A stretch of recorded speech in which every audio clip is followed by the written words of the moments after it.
What is up, everybody? Welcome back to the Libraries and Weight Rooms podcast. My name is DJ Ligori, and this is the show where we do hard things better through both mental and physical fitness. And we have a very special guest today. Today's guest was actually recommended by my mother, by my mom. And today's guest has been in the fitness industry for about 20 years now and is the owner Lion and Lamb Fitness. Without further ado, I would like to welcome Jen Burke to the show. Hi. What's up, Jen? How are we doing today? Doing great. How are you? I'm doing good. And I am so excited to ask you the first question because when I was kind of planning for this, I'm like, yeah, we could get into the mind-body connection, which we're gonna. Yet the first question I want to ask is, why does my mom love going to your gym so much? Your mom's the best. I don't want to speak for her, but I think from what I understand, she's found a lot of connection. Mm-hmm. And she's found, I would say she's found a lot of physical strength along her journey to wellness. Yeah. I remember when I came home one weekend and she was like, yeah, like I'm really enjoying working out now. And I'm like, really? That typically isn't something that we've talked about before. And she kind of explained, Lion and Lamb Fitness and how it went. Mm-hmm. And she's like, I'm really enjoying like working out again and like that physical piece to life. So shout out to my mom. Thank you, Mom, for connecting me. And Jen, thank you for, helping my mom with her physical journey. I think that's really cool. Side note on your mom, she works for Sean. Yep. Who used to be one of my colleagues. Okay, gotcha. So that's it's not really the connection, but there is a connection now. So yeah. It's a small world when you're around good people. So yeah, it is. All right. So I want to first kind of focus on the mind and the body connection. Sure. Because a lot of people might not necessarily know this yet. The name of this podcast is the Libraries and Weight Rooms podcast. And so if you think about like libraries is the mind, the weight room is the body. And so I think both of those put together is how we kind of achieve our ultimate fulfillment, our ultimate potential, if we connect those and if we focus on both of those in different areas of our life. And so I'm curious though about the mental side first. And why do you think that we sometimes are reluctant to improve our mental well-being, right? Or we might not even see why we should improve our mental well-being. Well, I think people in general, or it's my wonder, I guess, people in general want to work out, and what first comes to mind is your body's well-being. And then a lot of people get into working out and they notice that there's a definite difference with maybe how they're feeling when they leave, depending on the kinds of classes that they've taken. And I think when you start out, you feel different. You might feel stronger, you might feel more awake, or you might not feel angry after you leave or frustrated, So I think it can be very surface level at first, but then when you start to dig in and you start to explore the connections between the mind and the body and all the things we need to be well overall, I think the connections, it can go a million different ways. Yeah. Do you think the body is a reflection of the mind? I think it absolutely can be. In fact, I just finished listening to a book on Audible called The Body Keeps the Score, and it's all about how our body holds trauma and experiences over time. A lot. So I also, one of my, I don't want to say my certifications, but I'm a 200-hour yoga teacher on top of many of the other things that I have. And one of the things we learn, they talk a lot about in yoga is storage of trauma and feelings of, it could be, anger, inadequacy, whatever. A lot of the bad things are held, but the good things can be held too, right? But it begs the question, especially in that book, the gentleman talks a lot about how trauma and drama and all the things that have happened to us are not just stored in the hips or not just in the shoulders. They're stored really everywhere. So, where our mind has been traumatized or hurt, we do carry that, and the place we carry that is throughout our body in different ways. So, um, because I'm on a path, like trauma's like at the top of my radar right now, because I'm Mhm. on a path of learning more about trauma. I have a Mhm. trauma informed certification as well. So, Mhm. um, how we carry and process life is often stored in our body. And if we're not working to make our minds well too, um, you can't separate one from the other, really. Yeah. That's interesting thinking about trauma or even just stress stored within, Hmm. right, our physical being. And I've often thought about like when I think about like stress in my life, I don't think about it from like sometimes I will think like, ooh, that I felt that in like my gut, right? Or I felt that in Yeah. like in my sternum or something. Mm. It's typically like this temporary feeling, and then I'm perceiving it just kind of like goes like slithers up to my head. It's like, yeah, Yeah. Right. it's gonna stay Yeah. here for the rest of your life, and it's gonna Right. unconsciously come up and stress you out from time Hmm. to time, right? So, I mean, what do you think we can do to like what are simple little things that would improve our mental well-being? Oh gosh, there's so many things. I mean, I think being part of a community Mm, that you feel safe in, that's one of the big practices at the studio, um, is providing a place for people to feel safe. mm, We have and nothing against a big box gyms. I own a boutique studio, so mhm. um, there's something about the safety of a smaller space where people know each other's names, and they come to a space and do life together. So I think that's important. I mean, which creates then a social network, Mhm. right? So I think knowing and really enjoying the people you work out with. Um, I think for me, it's faith, right? And having a space to practice faith.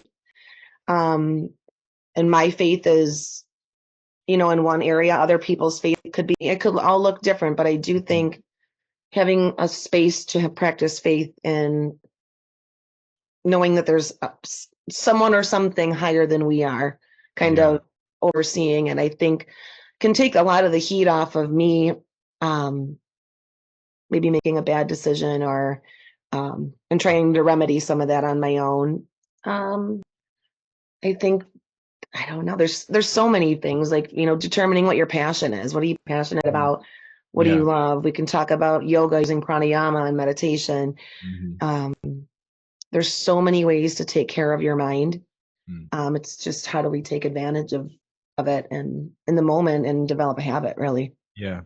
One of the things you said that I think is probably a lot of people can relate to is this idea of like, "Ooh, I made a mistake," right? Or Mhm. I did something that had a result that wasn't what I was trying to do. And I really like to ask people about the idea of like self-forgiveness, right? Yeah, Like, compassionate self-forgiveness. We talk about that yeah, in yoga. right? Be Like kinder. compassion. Yeah, being kinder. And I think this is something that I think we can sometimes get wrong too, where it's like if I forgive myself every time for everything, it's like, will I hold myself to any high standards? And then at the same time, it's like, well, if I hold myself to such high standards and I never forgive myself, then I might stress myself out like crazy. So, Mhm. I mean, what is your belief about this idea of I can still have high standards and also forgive myself? Because I think there's a space for grace. I mean, when you're extended grace from somebody else and you understand what that looks like you forget to call your mom, right? Yeah. And she's like, "Oh, it's no big deal." Um, and you're like, "Oh, okay, but it is, depending on what your values are too, right?" So if you hold yourself to be a person of your word, we all know how people's words are now Mhm. versus a lot of people, their word doesn't hold much weight. But figuring out what you stand for, figuring out what your values are Mm. going to hopefully lead you in a space to be able to forgive yourself when you fall down, Yeah. have a little grace for yourself. And like I said, in yoga, we talk about compassionate self forgiveness and not being, none of us can be perfect, right? You're not going to be perfect. I tell people at the studio, if you want a perfect workout, Lion and Lamb Fitness is not the place for you. Um, because I don't want anyone to hold themselves to perfection, because you'll never attain that. Mm-hmm. Yeah, Um, we like to say the pursuit of perfection is noble, but the expectation of perfection is insane. yeah, it's nuts, right? Right. Right. Yeah. Like, yeah, and I think that is this idea of compassion is such an interesting topic, especially when it comes to Mhm. your physical body, right? Yeah. Like, because we are constantly wanting to improve our physical body and we want to make it stronger. We want to maybe lose some weight or shed some fat, right? Whatever our goals are. And I think there's also mental compassion, right? Hmm. And maybe compassion is just a whole general term that we can apply to our life. And I mean, like, what are some of the things that you have kind of coached people through when it comes to that world of compassion? Holy moly. Okay. That's like a gigantic question. 'Cause I train everyone from teenagers Hmm. to like, what's my oldest client? Gosh, in their 70s. I've had 80 something year olds in. Um, So we're all working on it. right. From every age, right? So what do I coach them on? I don't talk about weight a lot at the studio. I talk about wellness and your journey to be living a well life and not a life of weight loss. If that's your goal, certainly we can have the conversation. Um, you know, it's an option. Like if I'm personal training somebody, do you want to be weighed and measured or do you not? What are your goals? Because being weighed and measured is not, it's an industry standard, right? But it's not necessary for everyone. And I'm certainly not going to do that to a teenage child. Mm, Body image issues among our girls are insane. yeah. Um, so there's that. Gosh, I think I just really talk to them more about meet yourself where you're at. Mm, Um, it's not about being a certain body type. It's about, once you start eating well, and eating well doesn't mean you eat things that taste bad. But mhm, once you start eating well and you see the benefits of how you feel, the different tastes you can have that are still very good, hopefully then the new practices yield the result, mhm. versus, hey, I want to lose 10 inches on my body, Yeah.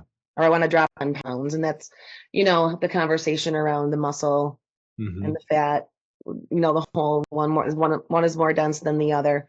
mhm, But it's not about that for me. And I don't talk about that with them. I talk about lifestyle choices and mhm. what do you want to do? Yeah. You want to play with your grandkids? Mhm. Then we have to squat.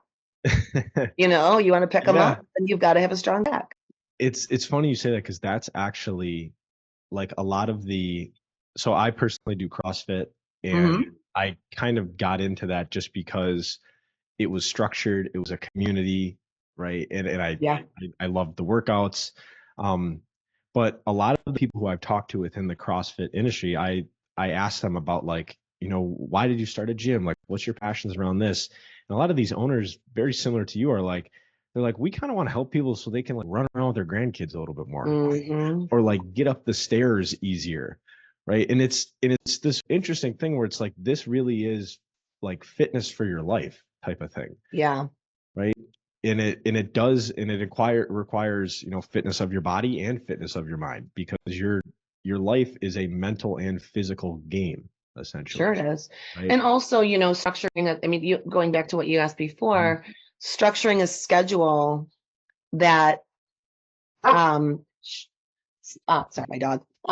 Structuring a schedule around the belief system that I Mm, have in terms of, all the data says hit training no more than this much a week. So I'm mhm. not going to offer it more than that much per week. If I'm Yeah. preaching mind body, I better have some yoga classes on my schedule.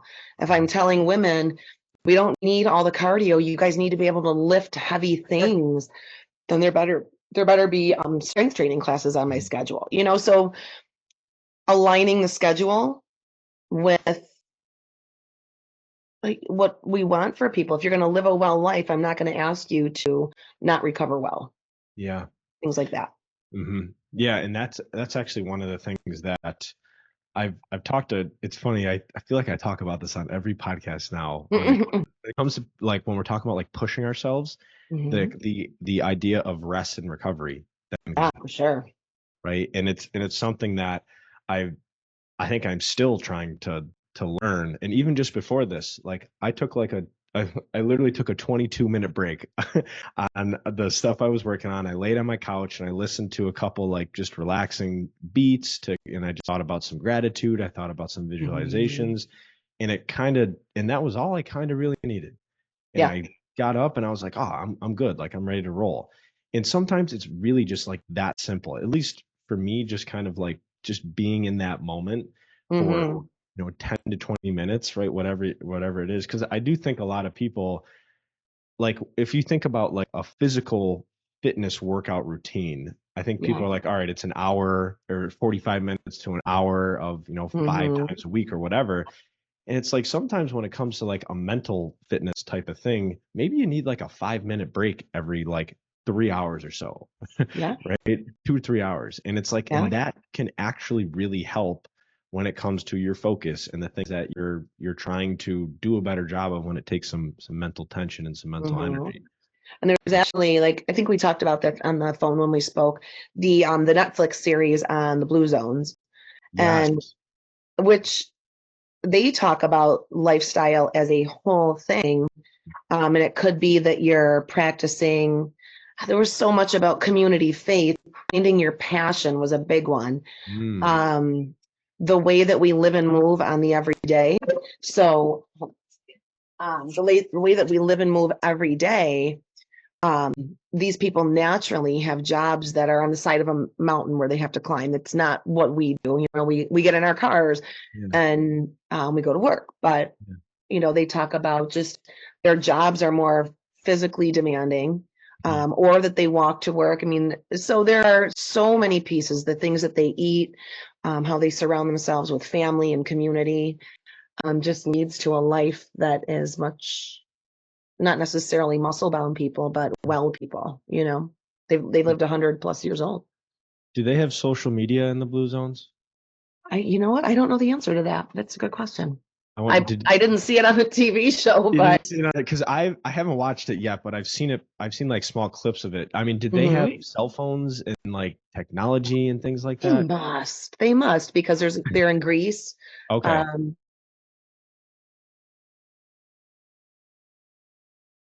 and not on it's on one island in Greece, but Okinawa, they've got to have phones there, right? I mean, okay, I wouldn't see why not. I don't know. They didn't highlight it in the series, so yeah. I mean, I was just curious, just because I think that is, I think technology makes things more convenient, right? It makes things more easy, a lot sure. easier, right? I can have Chipotle at my door in 20 minutes if I want, Yeah, and for sure. right. And so, and I think a lot of the times too, right. And we could have a whole separate conversation on this, right? Social media with comparison and Mm-hmm. looking at everything outside of you instead of focusing on you as an asset or as a resource. Um, Mm-hmm. but one of the things you mentioned, which is interesting, and I'm curious about your thoughts on this, is this idea of like having a passion, Yeah. right? And I feel like when we have a passion, we have like a compass, Mm-hmm. and maybe it's a moral compass and it gives us like this path to um to keep going, right? To keep working towards, Yeah. right? What are your beliefs about this idea of like finding a passion? Well, I believe we're all created for a purpose. Mm, And our purposes, if they were all aligned and all the same, that we wouldn't need different jobs. We wouldn't, I don't know, we wouldn't need a lot of things if we were all created the same, but yeah, there also wouldn't be uniqueness and things honored. So I think finding your passion is also a way to keep you healthy. yeah, Right. So if you don't like, you have a lot of people that don't like going to work every day. I'm a full-time speech pathologist and I own Lion and Lamb Fitness. hmm, And both of those equally, I love them, yeah, love them, differently. Right. So yeah, the passion for the studio is, just about, creating experiences for people. mhm, Yes, I can give you a fitness class, or any of my instructors who are incredible can give you a great fitness class. And, we go off site and we find places to give experiences to. mhm, Um, so being able to help people find a passion for, I don't know, working out outside when maybe they were terrified because they don't want to be looked at, yeah, when they're out there. sharing the passion in ways that suit everybody, Do you So, ever feel like, and I don't know if this is me just getting all philosophical and stuff, but do you ever feel like when you think about, because like you mentioned, right, you have these two things you love in your life, these two Mhm. passions that you're actively, serving people in those areas. Yeah, Do you feel like your passion is almost like this statement of, oh, this is why I'm here, for sure. For right? sure. A lot of that is tied to my faith though, too. Hmm. Yeah. So, And um, that's something I wanted to dive into too, right? That connection of like faith yeah, and fitness, right? yeah, yeah. So I do feel like for me it's God, right? Mhm. That creates people to be um unique and special and gifted in certain things. And like I said, if we were all the same, then why would we need all of these different jobs and things?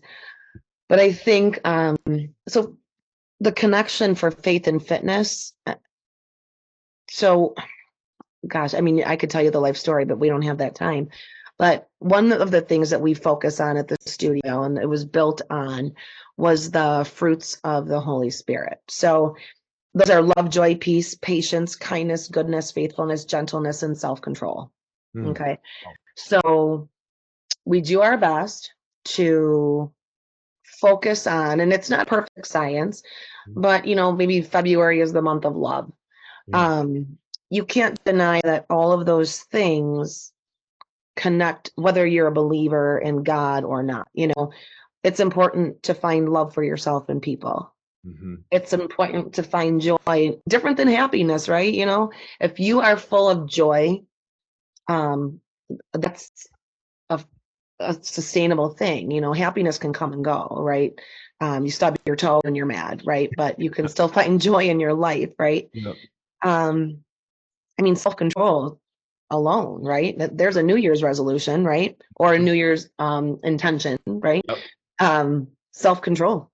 I mean, Mm. just with eating, drinking, Yep. all of the things, right? But it's important to have that um the self-control so you're not working a million hours a week. So you are creating a work-life balance. So that's how I run the studio, Mm. is based on those 9 principles, if you will. The Yeah. Bible calls them the fruits of the spirit. Wow. That is almost like it's your moral compass of the studio. For sure. I mean, it's when you walk in the front door, that all of the fruits of the spirit are on the window when you come in. That's got to be so peaceful to walk into that. Well, I hope so. I think it is, but yeah, yeah, I mean, I think, and then so what I've also tried to do is then find for those people who, we're not shoving Christianity down people's Hmm. throats. It's my way of living. It's my moral compass. That's the way I set the studio up. Yeah. However, I'll get a book, a evidence-based science book that can support why, for example, joy, there's the joy movement. It's written by Hmm. a fitness instructor and a PhD, and she talks about where the absolute connection with joy and fitness. Yeah. The book is amazing. Hmm. Talks about like green space workouts, flowing and working together as a community, and the evidence around that. Hmm. Yeah. So so you can't deny that these are true and real and Yeah. good for us to becoming well.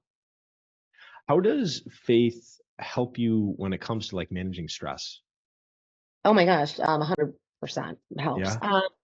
Prayer. Prayer. Hmm. Yeah.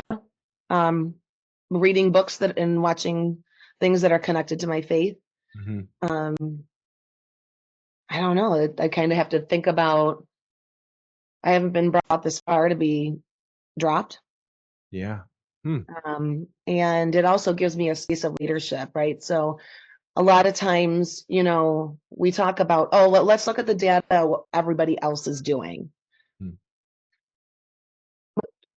We could, right? We can, I do, but I don't always want to do what everybody else is doing. Yeah. right? I mean, and it's ridiculous, but Taylor Swift, I saw a quote that she did, and she's like, if you want to lead, why would you do what everybody else is doing? Mm-hmm. I was like, coming from a very young, influential human being, but it's true. If Yeah. you want to do what everybody else is doing, go for it. But for me, I'm not interested in that.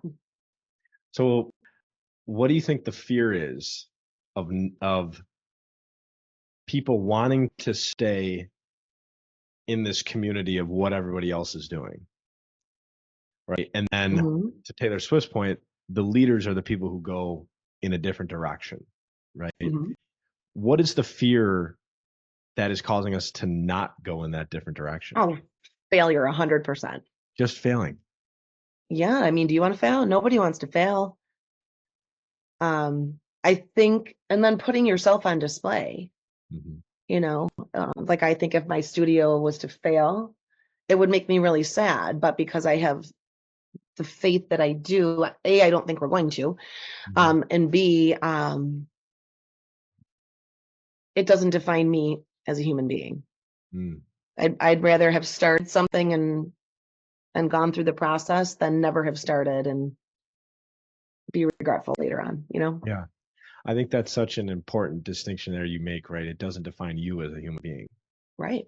right? And it's almost like, yes, I love these things, right? And these things are important to Mhm. me, yet I'm also enough without them, Right. right? So using your space and like where you're like, oh my gosh, I love my podcast, right? Mm-hmm. I love going to this gym, but if something fails there, it could be your failure could be the next step in the direction you're supposed to take you to that's even higher. Exactly. So I do think we have to be mindful of that. And we do talk about that in the classes at the studio. Yeah. Tonight's class is around strength. We can fall down Mm-hmm. in order to get back up again. Yeah. Uh, so there's a lot of mental, faithful, physical Mm-hmm. connections that are captured all together, I think, if we continue to learn and do well. Yeah. I mean, if you think about like sports too, if a team loses a game, right, when we feel that pain or we feel that failure, that's actually when we take a step back and we try to learn from, all right, what did we do, right? We didn't get a result that we Right. wanted. What do we need to change moving forward so that we can, do better next time? For sure. I like that. For sure. And it's not like, stepping into a yoga class, one day you can stand in tree pose and be perfectly straight. Arms can be out, they can be up, they can be moving. And the next day you can barely get your foot off the ground, right? It's having grace for yourself Yeah. in the moment and meeting yourself where you're at. I love that saying, meeting yourself where you're at. I've never personally said that. I've said, Right. hey, I'll meet other people where they're at. Yet what if I just tried to meet myself where I was at? Right. I'm tired today or I'm sad today. I can't do A, B, and C. So if Mhm. I meet myself where I'm at, maybe I can extend myself grace that I need to be better. Because if we're not okay, if I'm not okay to lead my studio, how can I expect the people that are working there? And I don't even like calling them instructors. They're like family. Yeah. They're friends. They're not employees. So if I can't be good for them and I can't set the tone and the example, I can't expect them to do the same. And then I can't expect people like your mom to feel as good as she does, which, when people tell you that, you're doing it right. Yeah. Yeah. That is one of the things where it's like sometimes we put all this work in, right? We make all Hmm. of these sacrifices and it's like, I wonder if this is all going to be worth it. Right. Right. And you'll never know if you don't start. Right. You never know if you don't start. And I think Hmm. too, um, I heard this once and I've said this before, and I think it's so important for people to understand. It's the uncertainty that makes it worth it. Yeah. Right. Yeah. Actually, that That- pastor you and I were talking about, Stephen Mhm. Furtick, I just finished one of the books that he wrote. It's called Do the New You. And what's cool about it is he talks a lot about just taking the next step in your life to be who you are destined to be. And one of the things he comes back to is you're only stuck if you stop. Mhm. And I was like, that's so true. You're never really stuck unless you completely give up. Maybe that's what we'll name this episode. There you go. But yeah, so I don't know. I think there's so many connections of faith, fitness, mind, body, all of community, all of it. And, Yeah. that's what I'm hoping in the long run. So I can retire in 5 years from the schools.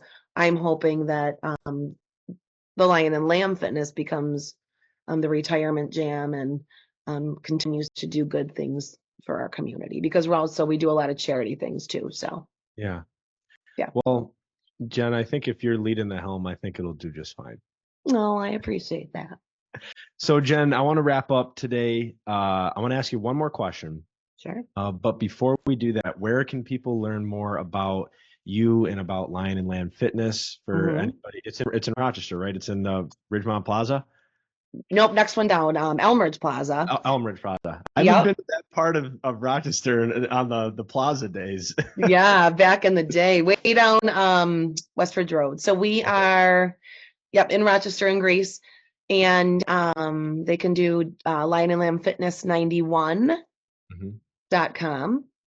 And what are we? We're Lion and Lamb Fitness on Instagram and Facebook too. Okay, awesome.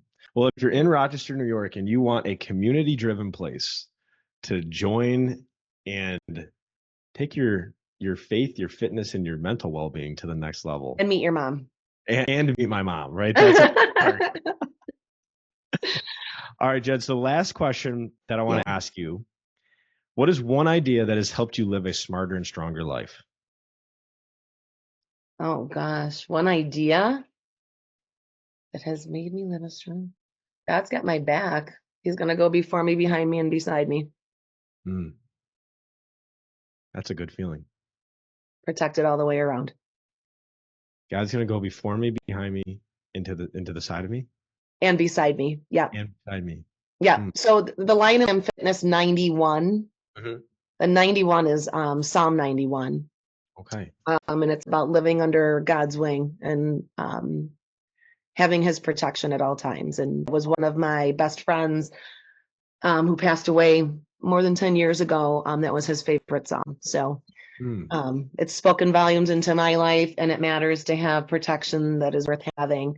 So that's why it's in our website address. So wow. Well, that is awesome, Jen, and yeah. that is such a powerful way to kind of end this episode. Thank you so much for your time today and Hmm. educating us in all three areas, right? The spirituality, the mentality, and the physicality. So thank you, Jen. Yeah. And thank you for coming out of your CrossFit comfort zone and into a space that's we're definitely not CrossFit, even though I love CrossFit and I love the Mhm. ideas of CrossFit. Um, but thanks for stepping out of that world and into this one. You're welcome. Maybe next time we have you on, we'll talk about soul fusion. We can do that. We can do that. We might even be able to get one of the owners on. She's a Okay. pretty available human being. I So like that. yeah, she's cool. She's very cool. That is awesome. Soul fusion to me sounds like a delicious treat that I want to eat. It is, but actually the owner and choreographer of a lot of it is Michelle Park. Okay. Um, she her workouts are very smart, Hmm. balanced, and they are tough Yeah. in all the right ways. Well thought out, and they are just so beautifully and well crafted. So Mm. It's yeah, art. It's art and it's in the physical form. that is correct. All right. Well, Jen, thank you so much for being here today. We truly, Yeah, truly appreciate it. my And pleasure.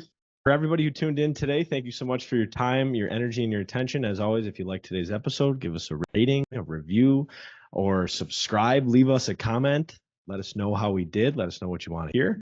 And until next time, keep doing hard things, and we will talk to everybody soon. We'll see you.